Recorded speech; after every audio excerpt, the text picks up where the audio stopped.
Hello students, हम 1.4 big data big insights ये chapter पढ़ रहे हैं। इस चैप्टर का ये थर्ड वीडियो है जिसमें फिफ्थ पैसेज यहाँ पर पढ़ा जा रहा है। बच्चों, यहाँ पे हमको देखना है स्पोर्ट्स में बिग डेटा कैसे हेल्प करता है। स्पोर्ट्स में बिग डेटा कैसे हेल्प करता है। 3 सेक्शन है इस पैसेज में, स्पोर्ट्स, एडवर्टीजमेंट और एंटरटेनमेंट एंड मीडिया। ये तीनों ऐसे सेक्टर्स हैं, ऐसे डिपार्टमेंट्स हैं जहाँ पर बिग डेटा हमारी बहुत हेल्प करता है और एक लीडिंग रोल प्ले करता है। चलिए देखते हैं। When watching a cricket match, जब हम कोई क्रिकेट मैच देखते हैं, we are shown so many permutations and combinations of statistical analysis. Permutation का मीनिंग होता है अल्टरेशन, मीन्स चेंजेस, बदलाव, एंड कॉम्बिनेशंस होता है mixture of statistical analysis. Statistics कहते हैं facts and figures collected and arranged for information and comparison. किसी से हमको कंपेयर करना है, तो उसके लिए जो फैक्ट्स एंड फिगर्स होते हैं उसको एनालाइज करने के लिए कि हमारा परफॉर्मेंस क्या है, हम कौन से लेवल पर हैं, हमारा स्टेटस क्या है, ये देखने के लिए एक स्टैटिस्टिक्स होती है, एक जिगेंटिक डाटा। जिगेंटिक का मतलब होता है ह्यूज, बहुत बड़ा। तो प्लेयर्स जो है खुद के परफॉर्मेंस को दूसरों से रिलेट करने में और फैक्ट्स एंड फिगर्स को देखने में बिग डेटा का यूज़ करते हैं। A gigantic data has been created over a period of time from the recordings of matches. तो एक ह्यूज, एक बहुत ज़्यादा डाटा कलेक्ट होता है और एक पीरियड ऑफ टाइम, यानी एक बहुत ज़्यादा टाइम भी उसको लगता है। जो मैचेस की जो रिकॉर्डिंग होती है उससे एक डेटा कलेक्ट करते हैं।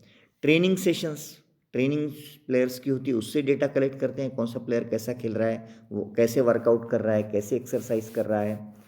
सो this data enables a sports person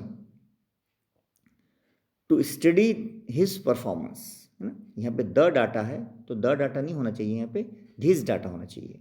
तो ये जो डाटा होता है एनेबल्स यानी अलाउ करता है, परमिट करता है कोई स्पोर्ट्स पर्सन को टू स्टडी हिज परफॉर्मेंस।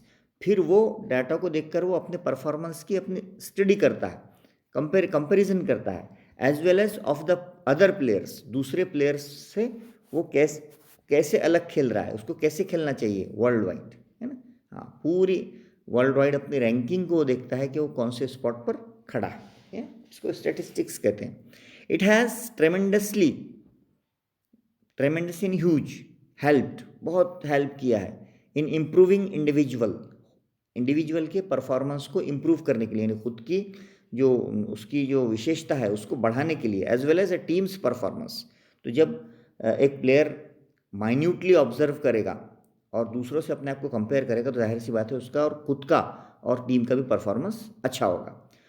जैसे हम क्लास में एक दूसरे को देखते हैं, मार्क्स देखते हैं, एक दूसरे से कॉम्पीट करते हैं, है ना। इसी तरह गेम्स में बिग डेटा हमारी हेल्प करता है। The sensors embedded in the sports equipments helps us to understand our game from close quarters. हाँ, अब जो सेंसर्स होते हैं छोटे छोटे, एम्बेडेड का मतलब होता है इम्प्लांटेड, यानी जुड़े हुए होते हैं, इम्प्लांट होते हैं इन द स्पोर्ट्स इक्विपमेंट। जितने स्पोर्ट्स के इक्विपमेंट्स होते हैं, है ना, कैमराज होते हैं, जो बारीक बारीक बैट्स स्टम्प्स होते हैं, तो हेल्प्स टू अंडरस्टैंड, वो हमें समझने में हेल्प करते हैं अवर गेम फ्रॉम क्लोज क्वार्टर कहते हैं बिल्कुल माइन्यूटली। तो उसमें क्या होता है, बारीक बारीक स्टेटिस्टिक्स आते हैं। जैसे हम देखते हैं कि कोई प्लेयर अगर कैच आउट होता है विकेट कीपर के इसमें और अपील होती है, तो थर्ड अंपायर जो है स्लाइटली जो है स्टेटिस्टिक्स देखता है, और स्टम्प्स जो है उसमें मैजिकल लाइट्स होते हैं जो थोड़ा सा भी बॉल लगने पर जल उठते हैं, हम आईपीएल में देखते हैं। तो इस तरह से बिल्कुल माइन्यूट सेंसर्स जो होते हैं, इससे प्लेयर्स अपने परफॉर्मेंस को बहुत क्लोज क्वार्टर्स से, मींस बहुत ही बारीकी से देखते हैं। तो ये सारी ये चीज़ें उनकी हेल्प करती हैं, ये डेटा उनके परफॉर्मेंस को इम्प्रूव करने में और आगे उनको क्या करना है और क्या नहीं करना है, डूज एंड डोंट्स में हेल्प करता है। ओके, तो the sensors helps to understand the field conditions, और यही सेंसर्स हमारी फील्ड यानी मैदान की क्या कंडीशंस है ना, टॉस जीत कर बैटिंग लेना चाहिए या बॉलिंग लेना चाहिए या फील्डिंग लेना चाहिए, ये कैप्टन को अंडरस्टैंड करने में मदद करते हैं। तो द वेदर, मौसम कैसा है, क्या करना चाहिए, कंडीशंस कैसी हैं, बॉल स्विंग होंगी नहीं होंगी, रिवर्स स्विंग होंगी नहीं होंगी, इंडिविजुअल परफॉर्मेंस कैसा रहेगा, ये ग्राउंड पे इससे पहले कौन जीता था, कितने रन मारे थे, ये ग्राउंड का रिकॉर्ड क्या है, ये सारा समझने में बिग डेटा हमारी हेल्प करता है। Video analytics helps us to see each and every performance minutely. तो वीडियोस जो होते हैं वो हर प्लेयर्स को माइन्यूटली, बहुत ही बारीकी से सारे परफॉर्मेंस को देखने में मदद करते हैं। मींस प्लेयर्स जो है इससे पहले जो उस ग्राउंड पे मैच हुए हैं उसके वीडियोस देखते हैं और उससे वो समझते हैं कि आज हमको किस तरह से खेलना है और इस ग्राउंड पर जनरली कितने रन बनते हैं, कौन से बॉलर ज़्यादा, टीम का सिलेक्शन भी उस ग्राउंड के हिसाब से होता है कि ग्राउंड की कंडीशंस क्या है, वेदर कंडीशंस क्या है, इस ग्राउंड पर हमारे हमारे हमारे जीतने का रिकॉर्ड कितना है, हारने का रिकॉर्ड कितना है, ये सब डिसाइड करता है बिग डाटा। ओके, तो स्पोर्ट्स में पता चला बच्चों के, स्पोर्ट्स में जो डेटाबेस है उससे हमको बहुत ज़्यादा हेल्प होती है। सेकेंड है एडवर्टीजिंग, है ना, हम देखते हैं एडवर्टाइजिंग जो है आती है टीवी पर और सारे सोर्सेज में। तो advertisers are one of the biggest players in big data. हाँ, एडवर्टाइजिंग जो है ये बिग डेटा में बहुत बड़ा रोल प्ले करता है। हाँ, जैसे फेसबुक है, गूगल है, ट्विटर है, ये सब क्या है, इंटरनेट जियांट्स इनको कहते हैं। हाँ, और एनी अदर ऑनलाइन जियांट, कोई भी ऑनलाइन जियांट हो, गूगल हो, फेसबुक हो, ट्विटर हो, यूट्यूब हो, all keep a track of the users behaviour. सारे लोग ये सारे मिलकर जो यूज़र्स होते हैं उनके बिहेवियर को ट्रैक करके रखते हैं, उनके ट्रांजैक्शंस को ट्रैक करके रखते हैं। यानी वो ये देख लेते हैं कि ये प्लेयर या ये इंसान बार बार क्या देख रहा है, उसकी आदत को वो कैप्चर कर लेते हैं, फिर उसी टाइप के नोटिफिकेशन, उसी टाइप के प्रोग्राम्स उसको भेजते रहते हैं। So these internet giants provided a great deal of data. और ये जो जियांट्स है, फेसबुक, यूट्यूब वगैरह, गूगल, ये एक बहुत बड़ा डेटा अबाउट पीपल, लोगों के बारे में, टू द एडवर्टाइजर को देते हैं, so that they can target campaigns, ताकि वो उस डेटा और उस पर्सनालिटी को लेकर नेक्स्ट कैंपेन वो चला सकें। ओके, तो एडवर्टीजमेंट करते टाइम पर्सनालिटीज़ को खास तौर से टारगेट किया जाता है। ओके, जैसे अमिताभ बच्चन, अक्षय कुमार, आमिर खान, इनको खास तौर से एडवर्टीजमेंट में क्यों लाया जाता है, क्योंकि लोग इनको फॉलो करते हैं। Okay, take Facebook for example, Facebook को आप ले लीजिए, here you can target people based on buying intent. यहाँ पे फेसबुक में उन लोगों को टारगेट किया जाता है जिनका इंटेंट यानी जिनका एम, इंटेंशन नाउन है उसका, जिनका एम क्या होता है, बाइंग, खरीदना। वेबसाइट विजिट करते हैं लोग, इंटरेस्ट, उनके इंटरेस्ट को खंगालना कि भई ये किस चीज़ में इंटरेस्टेड हैं, इनका जॉब रोल, इनका मेन रोल क्या है। तो डेमोग्राफिक्स यानी पॉपुलेशन के और ग्रुप्स के जो हिसाब से एंड व्हाट नॉट, और सब चीज़ें करते हैं। तो मुराद ये है बोलने का कि पब्लिक का इंटरेस्ट काय में है उसको रिकॉग्नाइज करते हैं, उसको डिटेक्ट करते हैं और उस हिसाब से उनको चलाते हैं। All this data is collected by Facebook algorithm using big data analysis techniques. और सारा का सारा फेसबुक पर ही जो डेटा जमा होता है ये बिग डेटा की हेल्प से जमा होता है। The same goes for Google, और यही बिग डेटा गूगल के पास है। When you target people based on clicks you will get different results. हाँ, तो जाहिर सी बात है कि जब लोगों को आप टारगेट करेंगे तो लोगों के रिजल्ट्स उनके सामने आएंगे, किसकी क्या आदत है, कौन से चीज़ में इंटरेस्टेड है, कौन शख्स कौन से गेम में इंटरेस्टेड है, कौन बाइंग एंड परचेसिंग में इंटरेस्टेड है। And when you create a click you will get different, and when you create a campaign for leads then you will get different results. हाँ, फिर लोगों की आदतों के हिसाब से, उनके हैबिट्स के हिसाब से डिफरेंट डिफरेंट रिजल्ट्स आते हैं। All this is made possible using big data. और ये सारा सारा का सारा पॉसिबल कैसे हुआ है? बिग डाटा की हेल्प से हुआ है। थर्ड आ जाइए, what is the role of big data in entertainment and media. Okay, तो जहाँ तक सवाल है एंटरटेनमेंट एंड मीडिया का, तो इसमें in the field of entertainment and media big data focuses on targeting people with the right content at the right time.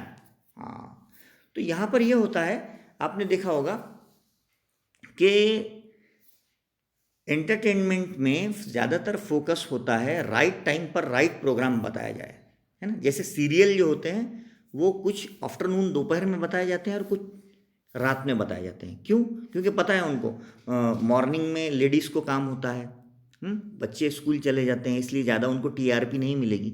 Okay, इसलिए उसका टाइम 3 बजे रखते हैं कि जब सारा खाना वगैरह हो जाता है, प्लस एक टाइम शाम का रखते हैं, है ना। तो मुराद ये है बोलने की कि एंटरटेनमेंट मीडिया जानता है कि लोग किस टाइम क्या करते हैं। ओके, उसके हिसाब से वो टीआरपी लेने के लिए people with the right content at the right time पे चलाते हैं, based on your past views. हाँ, आपने पहले क्या देखा है, and your behaviour online you will be shown different recommendations. अब देखना, आपके मोबाइल पर बार बार जो नोटिफिकेशंस आते हैं वो इस बात का पता देते हैं कि आप बार बार क्या देख रहे हैं। फॉर एग्जांपल, एक इंसान इंटरेस्टेड है स्पोर्ट्स में, क्रिकेट में, और वो बार बार क्रिकेट के वीडियोस अगर सर्फ करता है नेट पर, तो उसको बिग डेटा बार बार क्रिकेट के वीडियो ही दिखाएगा, क्योंकि उसकी आदत को उसने पहचान लिया है। Okay, so this technique is popularly used by Netflix. ये टेक्निक नेटफ्लिक्स भी यूज़ करता है। नेटफ्लिक्स भी एक जियांट है बहुत बड़ा एंटरटेनमेंट का, जो आईपीएल में भी ऐड उसकी चल रही है। यूट्यूब भी एक बहुत बड़ा जो है जियांट है, to increase engagement and drive more revenues. तो इससे क्या करता है, वो कस्टमर की हैबिट को डिटेक्ट करता है और उसको उसी के इंटरेस्ट के हिसाब से उसको वीडियोस रिकमेंड करता है, नोटिफिकेशंस आते हैं, और इससे वो बहुत ज़्यादा रेवेन्यू यानी अर्निंग यानी कमाई करता है। ओके, तो एंटरटेनमेंट एंड मीडिया जैसे अमेजॉन है, नेटफ्लिक्स है, प्राइम है, Z5 है, ये सब। Now even television broadcasters are looking to segment their viewers. अभी जो टेलीविजन ब्रॉडकास्टर्स है, ब्रॉडकास्ट करना है नहीं, उसको क्या बोलते हैं, उसको फैला देना, नशर कर देना। आर लुकिंग टू सेगमेंट करना है नहीं, सेक्शन कर देना, पार्ट कर देना देयर व्यूअर्स डेटाबेस। अब टेलीविज़न ने अपने व्यूअर्स का एक डेटाबेस बनाया है उनको, and show different advertisements and show accordingly. और कौन से टाइम में कौन सी ऐड दिखाना है वो बताते हैं। जैसे स्कूल के बच्चे बैठे हैं तो स्कूल से रिलेटेड ऐड आएगी, चॉकलेट की ऐड आएगी, शूज़ की, स्कूल शूज़ की ऐड आएगी, है। सीरियल्स में कौन सी ऐड बताना है, स्पोर्ट्स का प्रोग्राम जब शुरू है तो कौन सा ऐड बताना है, इस टाइप से वो according to the choice of the spectators and audience they decide what to show और what not to show. Okay, this will allow better revenues. इससे उनकी रेवेन्यू यानी अर्निंग बहुत अच्छी होती है फ्रॉम एड्स, और वो एडवर्टीजमेंट से बहुत ज़्यादा अर्निंग कमाते हैं, कमाई करते हैं, and will provide a more engaging user experience. और उनका जो है वो नए नए बेटर एक्सपीरियंसेस वो लेते रहते हैं, यानी सीखते रहते हैं कि किस टाइम हमको क्या बताना है और कैसे कमाना है। ओके, तो बच्चों हमने यहाँ पे देखा 3 सेक्शन देखे पैसेज नंबर 5 में, स्पोर्ट्स, एडवर्टाइजमेंट और एंटरटेनमेंट एंड मीडिया में बिग डेटा का कितना बड़ा रोल है हमने यहाँ पे देखा है। बच्चों अभी तक काफ़ी सारे बच्चों ने जो देख रहे हैं उन्होंने हमारा चैनल को सब्सक्राइब नहीं किया है, तो आप सब्सक्राइब कर लीजिए।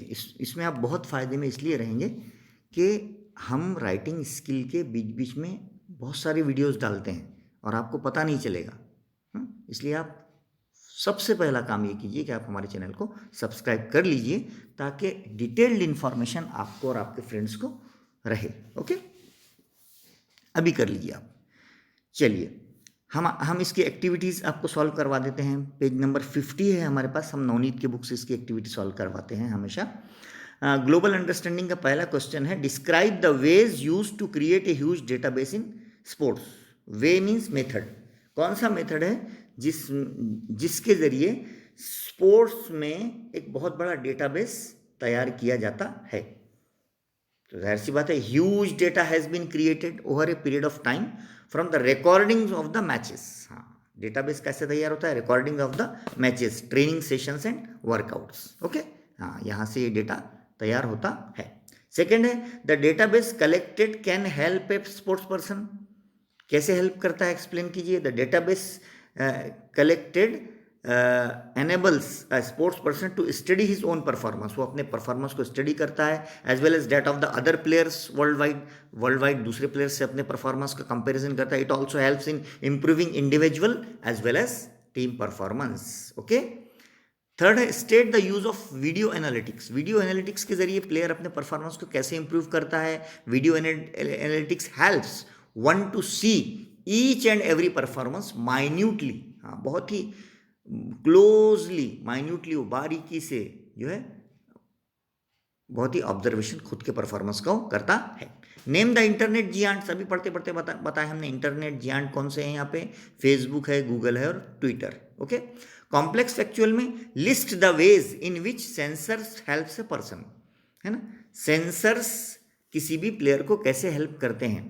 पहला होता है सेंसर्स का काम to understand the game plan from close quarters, है ना, बारीकी से बहुत ही माइन्यूटली गेम को ऑब्जर्व करना। Then to understand the field conditions, weather कैसा है, फील्ड कंडीशंस कैसी हैं, understand the weather conditions, field conditions. To understand individual performances, मेरा खुद का परफॉर्मेंस कैसा है इससे पहले के मैचेस में, ये सब उसके सेंसर्स हेल्प करते हैं। नेक्स्ट है इन्फेरेंस इंटरप्रिटेशन और एनालिसिस वाला क्वेश्चन है। Explain giving an example the techniques used by Netflix and YouTube to increase viewership. Netflix और यूट्यूब जो है वो अपनी व्यूअरशिप यानी अपने देखने वालों की जो नंबर है, तादाद है, उसको कैसे बढ़ाते हैं। Okay, Netflix and YouTube know, वो इस बात को जानते हैं कि थ्रू बिग डेटा की मदद से just what a person has viewed, कि उसने एक इंसान ने क्या देखा है, and his her behaviour online, उसको पहचान लेते हैं, इसमें काय में इंटरेस्टेड है। Based on that information the person will be shown different recommendations, और उसी इंफॉर्मेशन को बेस करते हुए वो और उसी से रिलेटेड काफ़ी सारे वीडियोज़ उसको बताते हैं। For example, if a person has viewed a couple of horror films, अगर किसी ने 2 हॉरर फिल्म्स देखा है फ्रॉम स्टार्ट टू एंड, तो नेटफ्लिक्स क्या करेगा? पहचान लेगा कि this person is interested in watching horror films, तो Netflix will know that the viewer is interested in horror films, so accordingly Netflix will recommend a few more horror films, तो थोड़े से और उसको अच्छे अच्छे हॉरर फिल्म्स को बताएगा, तो व्यूअर इज प्लीज्ड, व्यूअर बड़ा खुश हो जाएगा विद द इजी एक्सेस, तो उसको आसानी के साथ सारी चीज़ वो उसको पहुंच गई, his favourite movies, and continues to be a customer, और वो उनका कस्टमर परमानेंट बन जाता है, दस इंक्रीजिंग नेटफ्लिक्स रेवेन्यू, जिससे नेटफ्लिक्स का रेवेन्यू बढ़ जाता है। तो ऑटोमेटिक अपने ये कस्टमर क्या करते हैं? क्रिएट करते हैं। ओके, नेक्स्ट है पर्सनल रिस्पॉन्स का क्वेश्चन है, कोई भी आ सकता है। Do you spend a lot of time on Facebook, Netflix? क्या आप बहुत सारा इसमें टाइम वेस्ट स्पेंड करते हैं, या do you think it is an addictive? क्या आप इसका एडिक्शन करते हैं? या फिर ऐसा भी क्वेश्चन आ सकता है, what do you think what do you think about the internet giants? Are these giants Facebook, Google, Twitter, YouTube are harmful and disadvantageous for the students or not for their study? Yes, आप बोल सकते हैं yes, these sometimes these internet giants Facebook, Google, Twitter and YouTube are harmful to students because they waste and spend lot of time and energy on these sites. Some students are very interested in studies, they take help from these internet giants, but most of the students are wasting their time and energy and become addictive to these giants. So I don't support these things. Okay, but it is up to us, it is depend upon us that what we use, we should use these things for our own benefit. Okay, language study में आपको grammar में जो है आपको हम एक activity दे रहे हैं। यहाँ पे आपको इस पैसेज में से पॉजिटिव कंपेरेटिव सुपरलेटिव के सेंटेंस निकालना है। जैसे advertisers are one of the biggest players in big data. Okay, one of the biggest, ये सुपरलेटिव डिग्री है, तो इसको वेरी फ्यू से स्टार्ट करना है। तो वेरी फ्यू से कैसा होगा? Very few players in big data are as big as advertisement, as big as आएगा। ओके, इस टाइप से। वोकेबलरी में क्या है? Give the adjective forms of the following words, adjective forms देना है। जैसे जियांट का एडजेक्टिव है जिग्नेटिक, इंटरेस्ट का एडजेक्टिव है इंटरेस्टिंग। बताइए क्रिएट का एडजेक्टिव क्या है? बताइए। Creative, yes. बिहेवियर का बिहेवियरल। ओके, हाँ, इस तरह से ए और बी को मैच करना है। रेवेन्यू के साथ आएगा अर्निंग्स, है ना। रेवेन्यू का मतलब मीनिंग अर्निंग्स, और जिगेंटिंग का मीनिंग ह्यूज, और enable means allow, and embedded means implant. Okay, और permutations means alteration. Okay, and gigantic means huge, and embedded means implant. Yes, and what you say, giant means huge, and demographic means statistical information regarding population and particular group. Yes, and segment means section, and intent means intention, aim. Okay, तो dear students, हमको पूरी उम्मीद है कि आपको passage number 5 बहुत अच्छी तरह से समझ में आ गया होगा। हम आपके online class teacher Rahbar sir Dariyapur से हैं, और आपको बहुत ही डिटेल में हम आप पढ़ाते हैं। नेक्स्ट पैसेज लास्ट होगा, वो नेक्स्ट वीडियो नंबर जो 6 आएगा, उसमें आपको ज़रूर हम एजुकेशन इंडस्ट्री के बारे में बताएंगे। I hope that you all are studying well in this lockdown period, and will are understanding what I am teaching nicely. So do subscribe my channel as early as possible, because I am sending so many videos regarding to your syllabus. Okay, thank you.